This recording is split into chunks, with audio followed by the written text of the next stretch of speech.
Welcome to Beyond the Coverage. I'm Chris Horner. Today's episode brought to you by Bicycle, the largest global marketplace for pre-owned and refurbished bikes with over 20,000 bikes, from mountain bikes to road bikes and everything in between. Bicycle makes the experience between the buyer and seller safe, easy, and convenient. So now let's get into today's episode because I want to talk about Tadej Pogačar and what he's got to do and not do to win the double this year in 2024. Giro d'Italia, starts in 2 days. And Tadej Pogačar, the number one thing that he's got to remember here at the Giro d'Italia, don't get greedy. But you still got to get safe. You still got to have some kind of time on the general classification. So if something comes up, a mechanical, flat, some kind of issue here throughout the whole 3 weeks of the Giro d'Italia, if something happens late in the stage and you can't get back up to the GC favorites, you don't lose the general classification because you were trying to be too safe, because he was trying to save his legs for July in the Tour de France when he goes against Primož Roglič, the other Slovenian, Remco Evenepoel, and possibly Jonas Vingegaard. So here in May, Tadej Pogačar has to be greedy enough to pad and cushion his GC lead. When we're looking at stage one, it's a complicated short stage, under 140 kilometers, but there's a Category 2 climb coming with about 20 kilometers to go. So maybe Tadej Pogačar lights everybody up there, uses some energy on stage one, or maybe on the summit finish on stage two, and gains some time. Now, if you're the Slovenian, Tadej Pogačar, you got to remember that you have two time trials, a 40-kilometer time trial and a 30-kilometer time trial here at the Giro. So those stages, he can gain some more minutes there. And on the two time trials, he's got to go 100% there. Nobody holds back. That's racing for the general classification on an individual time trial. So if Tadej Pogačar goes fantastic on those 2 days, he's got 2 stage wins right there. Now, no one's going to argue with me that on the mountain summits finishes, and there's a ton of mountain stages, I got 9 listed on my list here of the Giro, that Tadej Pogačar can pick a few of those. So that's 4, 5 stage wins right there. Throughout the individual time trials and a few of the mountain stages, he can gain himself 5, 6, 7 minutes on the rest of the general classification, like Geraint Thomas, Bardet, Ben O'Connor, of course, is here. We might see Juan Pedro Lopez, who won Alps. He might have a good ride, but we might see Bora Hansgrohe with Danny Martinez and his young teammate Lipowitz. Those two might come and put some competition on Tadej Pogačar. But right now, no one's going to argue with me at this moment. Tadej Pogačar could easily have 5 minutes if he goes greedy on 2 mountain stages and he does 2 individual time trials full gas.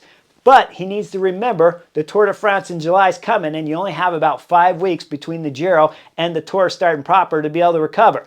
Now, the problem is, when we're looking at UAE team members for Tadej Pogačar, when I look at his team, it's not stacked like his roster at the Tour de France. At this year's Tour de France, listed right now at this moment when we're doing the video, brought to you by Bicycle right now, he has 5 climbers on his team going to the Tour de France. Soler's going to be there. Ayuso's going. We look at Almeida's going. Then we look at Yates is going to be there. And of course, we got Sivakov going there. That's 5 climbers. That's not even counting Tim Wellens, who's a pretty good climber in his own right, but maybe not deep in the Grand Tour mountain stages. So 5 solid climbers for the Tour de France for Tadej Pogačar. At the Giro, let's look at his squad. How many climbers does he got on this roster here of 8, and 7 of them are his teammates? The only pure climber I see is Rafał Majka. Rafał Majka was a solid rider when we're talking about getting him deep into the mountain stages. Now in that 2020 Tour de France, Tadej Pogačar had to do that basically solo, but in 2021, Rafał Majka was something exceptional.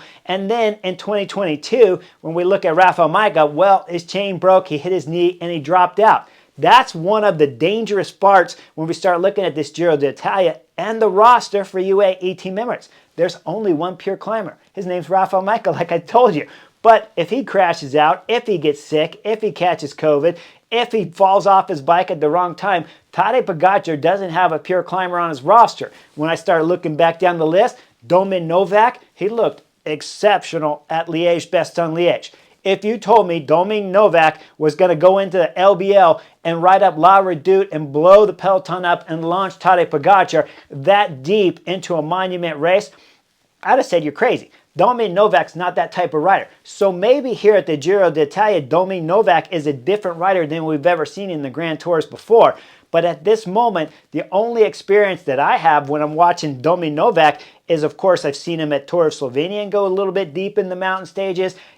LBL, like I said, but those are 1 and 3 kilometer steep climbs. Then he has time to recover. Here at the Grand Tours, when you got to do 20 minutes, 30 minutes, 40 minutes, 50-minute climbs, that's a whole different kind of effort for a bigger, solid rider like Domi Novak. So when we look further down the list, outside of Rafael Majka, outside Domi Novak, well, Mikkel Bjerg. I remember in that 22 Tour de France, Mikkel Bjerg went deep into a couple of the mountain stages, but then he blew up the next mountain stage and, of course, wasn't there for Tadej Pogačar. Now, I also remember in 22 Tour de France that when the Tour started that year, they were starting with 8, of course, like everyone does, but Trentin was supposed to start, had COVID, and they brought Mark Hirschi. Mark Hirschi was walking dead throughout the 22 Tour de France, half a rider at best, and then they lost Vegard early. They lost George Bennett early. I already told you that Rafael Majka hit his knee on the bar. He dropped out, and then Soler was sick. 4 teammates dropped out, and they had half a teammate left. So at that 22 Tour de France, Tadej Pogačar only had 2 teammates really around him deep into that Tour de France, the American Brandon McNulty, who put on a show on one of the mountain stages deep into the final of that year's Tour de France. But then, of course, Mikkel Bjerg was having difficulty on later stages. So when we look at Tadej Pogačar here at the Giro with only 1 climber, I don't know if they brought the best squad here for Tadej Pogačar to be 100% certain after stages 1, 2, after the individual time trial starts in the first week of 40 kilometers. And then when we get into stage 8, when we're talking Pratiditivo, that's the stage that I think Tadej Pogačar can go ahead and light people up and gain some more time on that stage, because it's the real summit finish climb here early on stage 8 of the Giro d'Italia this year. So Tadej Pogačar can gain time then. But after that, he cannot get greedy. He's got to start going into week 2, week 3 of the Giro and start thinking about the Tour de France if he has a 5-minute gap already.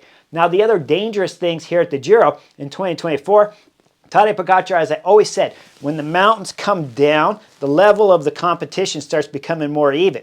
We look at Geraint Thomas's interview in Cycling News, and he said one thing about this Giro that's different than last year: the climbs aren't quite as steep. Now, what's he talking about? What does that mean? Well, when the climbs aren't as steep, when a rider attacks, there's more of a draft behind the rider because the rider's going faster. The faster the rider goes in front, the more wind he has to push. That's why if you watch LBL this year, when Tadej Pogačar lit everyone up on La Redoute, within 900 meters, he gained 10 seconds on the whole peloton, and it was only Richard Carapaz that could hold him even close up until 450 meters to go when he blew everyone away. But that's a 15-20% climb there at the Classics and the Monuments. Here, when we start getting in the Grand Tours, if Geraint Thomas's quotes are right, and I believe him to be right, the climbs aren't quite as steep, which means the speed's faster, which means if Geraint Thomas can bring his last year's season form here at the Giro in 2023 into 2024, when Tadej Pogačar is attacking, if he can get through that first acceleration, the draft behind the Slovenian will be easier. Now, Tadej Pogačar, he's got to go solo because most likely, if he's got riders on his wheel, if those riders are intelligent. I said most likely, but I'm probably most likely wrong using the word most likely, because most of the time riders do work with Tadej Pogačar here in the modern age of professional cycling European peloton. But in my time, if Tadej Pogačar was pulling me away, there's no way I work with a Slovenian, because he's going to light you up somewhere else later in the race. So unless we're just going over the top and it's flat to the finish and Tadej Pogačar looked back at me and said, you could have the stage win, I'm not interested in working with Tadej Pogačar. But we have seen many times where they do, and when they do, Tadej Pogačar will make you pay. So when we start looking at Geraint Thomas's interview, he's correct. But when any rider that's on the second page here of the Giro d'Italia is with Tadej Pogačar, you cannot afford to work with him, which means it's dangerous for Tadej Pogačar if riders come into with the mentality and their director sportif has said, hey, we won't work with you. So how does Tadej Pogačar save energy on these mountain stages? He almost can't if they decide not to work with him, because otherwise, if the pace slows up on the climbs, all of a sudden the numbers start to come from the back, and Tadej Pogačar has to start picking and deciding who's attacking and which ones he's going to follow, because the riders will make him